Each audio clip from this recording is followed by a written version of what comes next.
Hi guys, welcome back aboard good old Athena for yet more DIY fun. Last week I got started fairing here in the head.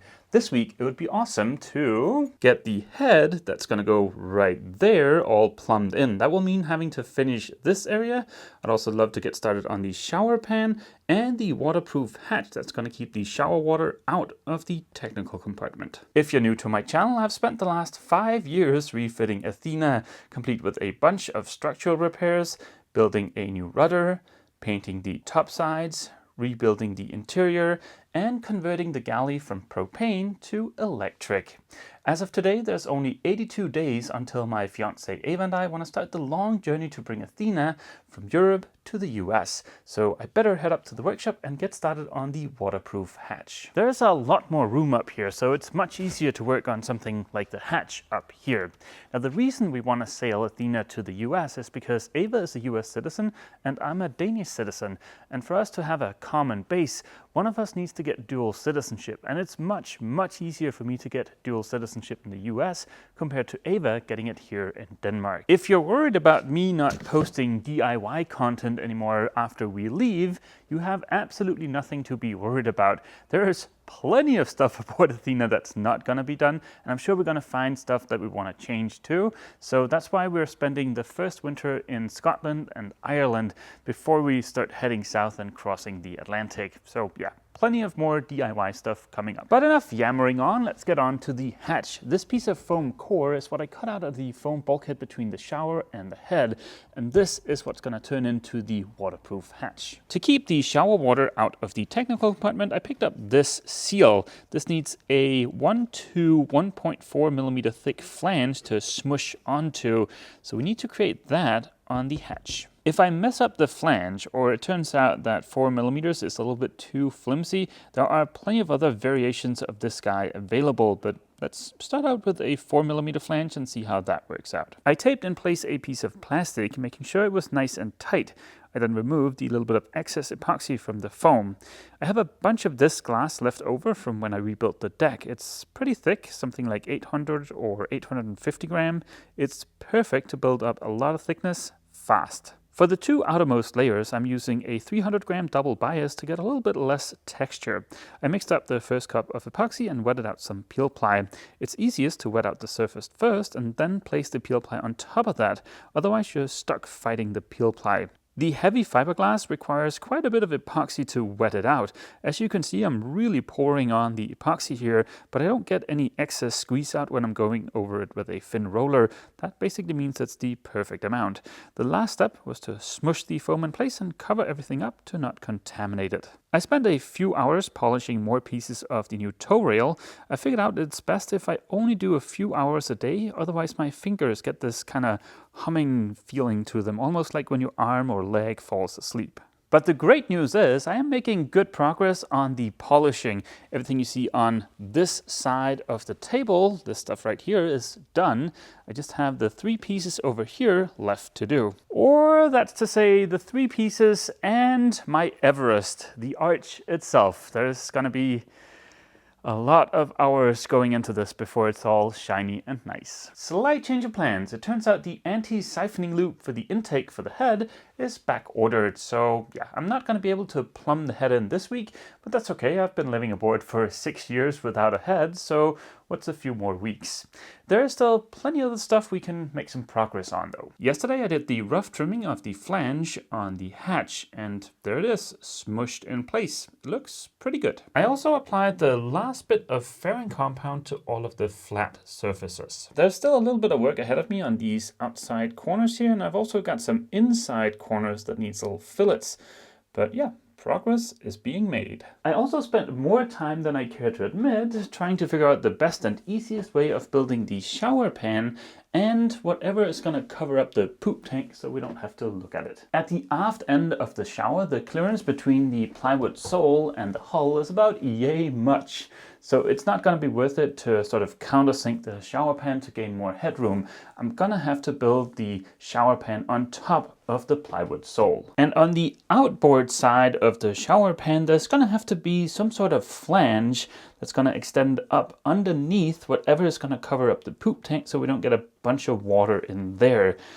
This is gonna be a little bit of a fiddly process. My current plan for covering up the poop tank involves a couple of flanges, a very well sealed piece of plywood that's gonna get sealed with some butyl tape with some screws secured to this, and then a shelf up here that kind of extends out and then down far beyond the lip of the plywood so that we don't get any water in the poop tank area. There's quite a lot of figuring out and fiddling about to do here, so let's jump right in and get started. I made a template from some scrap plywood to get the shape roughly right. I had a big piece of 10mm foam core material lying around from another project, and that'll make for a great shower pan material. I used the template to cut out 3 separate pieces so that I can get them angled in a way that the water ends up where I want it to. I put little spacers under the aft and the outboard side of the shower pan to get them angled the way I want them to. I then added the lip that'll keep the water out of the poop area. After I was happy with the fit, I removed all of the pieces of the puzzle and mixed up some epoxy to seal up the plywood. In between coats of epoxy, I put together the area behind the throne, and the head is starting to come along nicely. There is the throne area in all its glory. I also put in this little lip here all the way along the shower, just to give our shower curtain a fighting chance. One of our main reasons for building a bigger shower and head area here at Watertight was the fact that we didn't really love the idea of having a wet head, meaning somewhere where everything gets wet when you shower. So yeah, everything about the boat is a compromise, and certainly this head shower area is a compromise too, but I think this will work really well for us. Once I add the shower pan in here and also a very thin headliner just to cover up the bolts from the Dodger and the winches up on the cabin tub, I'm not really gonna have standing headroom in here anymore, but that's okay. I don't mind scrunching down a little bit for the few minutes I'll be showering, and Ava will be perfectly fine. Here are all of the pieces of the shower pan puzzle, and this is gonna be our little shower drain. It's gonna go roughly here. This little guy didn't start out life thinking he was gonna be a shower drain. I think in fact he is a cockpit drain, but I think he'll work really well as a shower drain. He has this removable grate so you can get in there and remove all of the Ava hairs. And we can also put a finer mesh inside of this area here just to catch any hairs before they end up in the pump. So yeah, I think he'll do a great job as a shower drain. In terms of the next step of the shower pan adventure, I've got 2 possible routes, and I've been flip-flopping quite a bit over the last couple of days. So option number 1 is to simply just glass all of this in right away, and that's it. Option number 2 is to just add a little bit of glass, remove him, and then bring him up to the workshop, glass the back and the front before finally glassing him to the rest of the shower area. The latter is going to be a little bit more work and a little bit more time consuming, but it also affords me an extra opportunity to fix anything that I've missed or something that I haven't thought through thoroughly enough. So yeah, we're going to build this so that I can remove it tomorrow and do the final bit of glassing up at the workshop. A bit of plastic was a cheap insurance to make sure I didn't accidentally epoxy the shower pan prematurely to the rest of the boat. I did a last little bit of trimming to the pieces to make sure I had room in between them for a little bit of thickened epoxy. That should help the shower pan retain its shape until I'm done laying up glass. After having mixed up a fresh batch, I added epoxy in the joints. If I could lift the pan without bumping it, I'm pretty sure the thickened epoxy would be enough, but I'd rather just add a single layer of glass over each of the joints just to make absolutely sure. So far so good. The only annoying thing is that I'm gonna have to leave that to cure overnight, and then tomorrow we can attempt to remove the shower pan. Something exciting showed up yesterday. I can't really install them yet because it's still raining every single day, but this is one of the cars for the head sail track. I need to paint underneath where the tracks are going to be installed before I install the tracks, but after I've done that, then I can get these bad boys installed, and yeah, these feel and look very sturdy. Unfortunately, there is a little bit of a price hike on Gahauer stuff here in Europe, so it's not as affordable as it is in the US. It's kind of comparable to everything else for rigging over here, so that's a little bit of a shame, but it still seems like it's really nice quality. I will carefully wrap this guy up while we wait for better weather. Now there's unfortunately not a lot I can do here aboard the boat while I'm waiting for that epoxy to cure, so yeah, maybe I should head up to the workshop. I headed to the workshop and did, yes, you guessed it, yet more sanding and polishing. I'm really glad that's going to be over in about a week. But now it is the next day and we can attempt the shower pan extraction. If you've got them, now would be the time to cross your fingers. I kind of had to wedge the outboard side here in place to get it to stay put until the epoxy cured. So that is no doubt going to be the trickiest part to remove. I am going to go ahead and call this a big fat success. I was going to glass this up at the workshop, but I've decided just to do it here aboard the boat instead because I've got everything I need here and there's no need to transport everything up there when it's this small of a piece. This does have a little bit of an awkward shape, but I mean that's the whole point of a shower pan. And once it gets tilted up a little bit like this, all the water should end up down by the drain. Fingers crossed. For laying up glass on this, I'm going to use a little tidbit of knowledge I picked up when I rebuilt the entire deck. As I'm sure most of you know, a sandwich construction is a super lightweight yet rigid construction that gives you a much better weight to strength ratio than just solid fiberglass. Foam core comes in different thicknesses. The one I've used for the shower pan, I believe, is a 10mm one, and this is a 20mm one that I've used for some of the bulkheads. To get the best weight to strength ratio, you'd add the same amount of glass to both sides of this.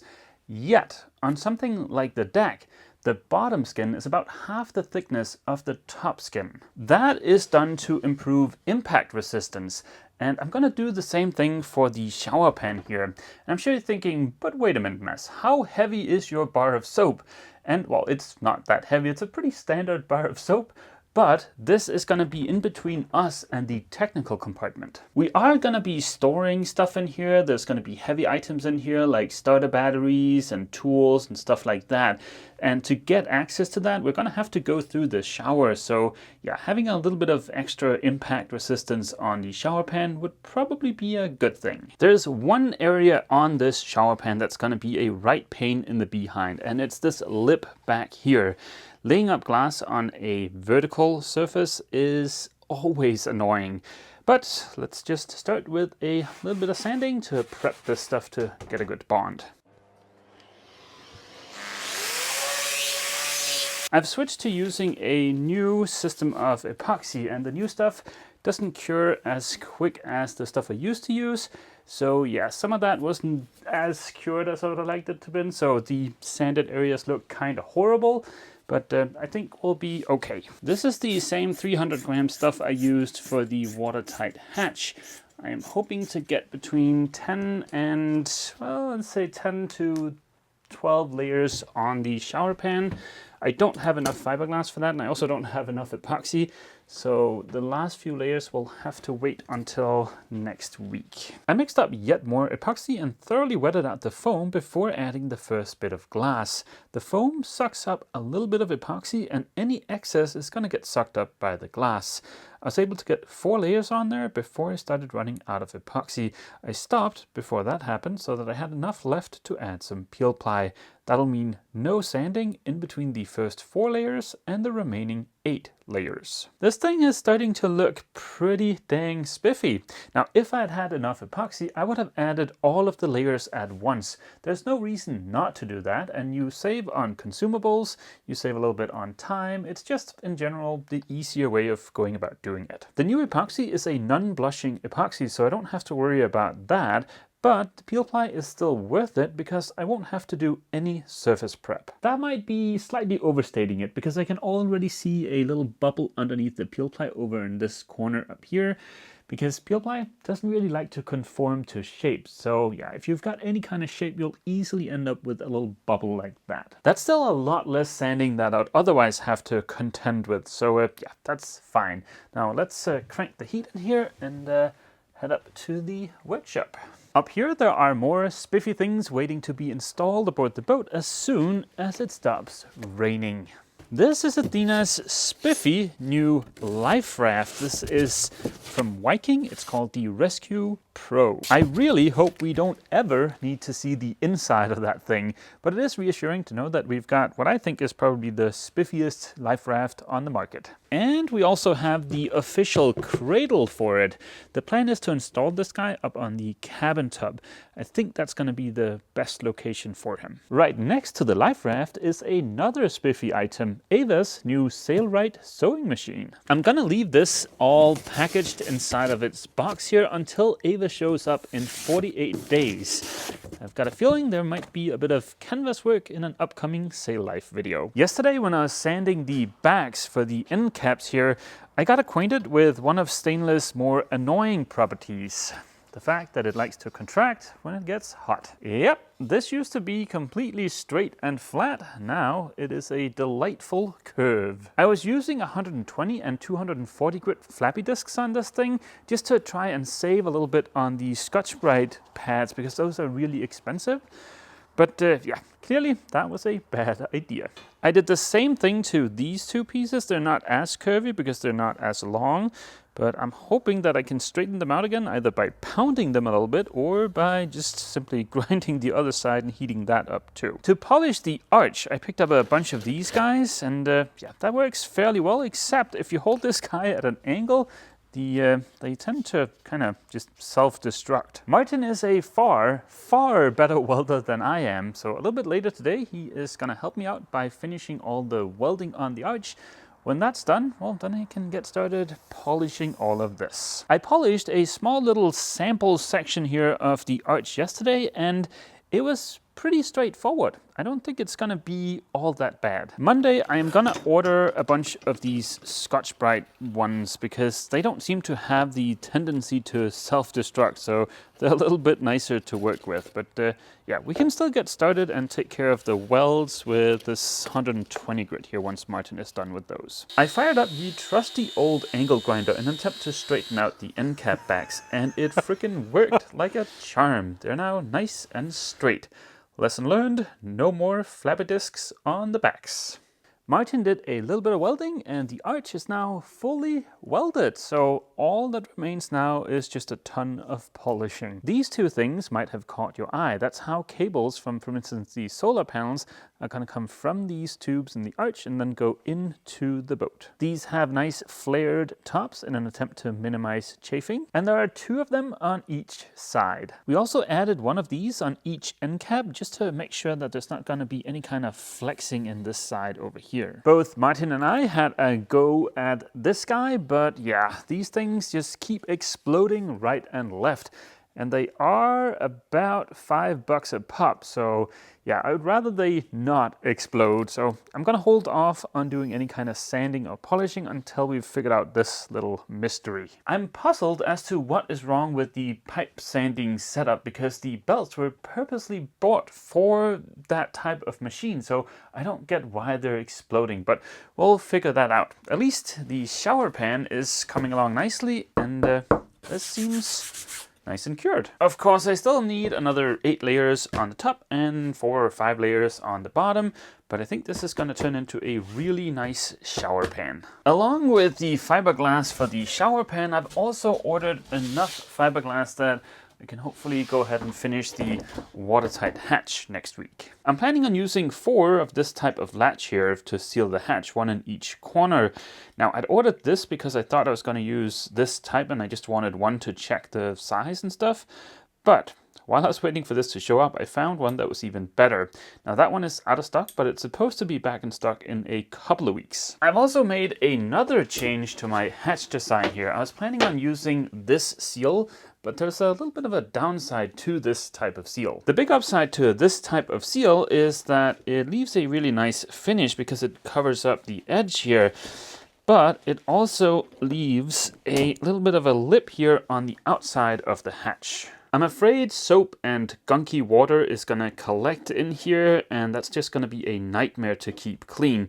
So I think I'm better off going with a seal that's just going to get adhered to the inside of the flange. I'm going to start rendering this video now, so it'll be ready for tonight. And while that's going on, I probably should consider putting a little bit of effort into tidying up and getting rid of all of this super itchy fiberglass dust that's everywhere. Hopefully next week we'll get a couple of days without rain so I can get the last areas up on deck painted, so I can bolt on the last hardware up there so it's ready for Nunskit. If that doesn't happen, well, the power supply that I'm going to use to top balance the lithium cells is supposed to arrive Monday. Also, the high output alternator is supposed to arrive Monday, so we get that bolted onto the engine. And, well, yeah, there's also the shower pan, the rest of the head. There's plenty of cool stuff for next week. I'd just really like to get the deck done. And on that hopeful note, I'm going to end this week's video here. I hope to see all of you guys back here aboard Athena next week for yet more DIY fun. As always, feel free to leave a comment down below, and don't forget, if you've enjoyed this video, please remember to leave a like. See you!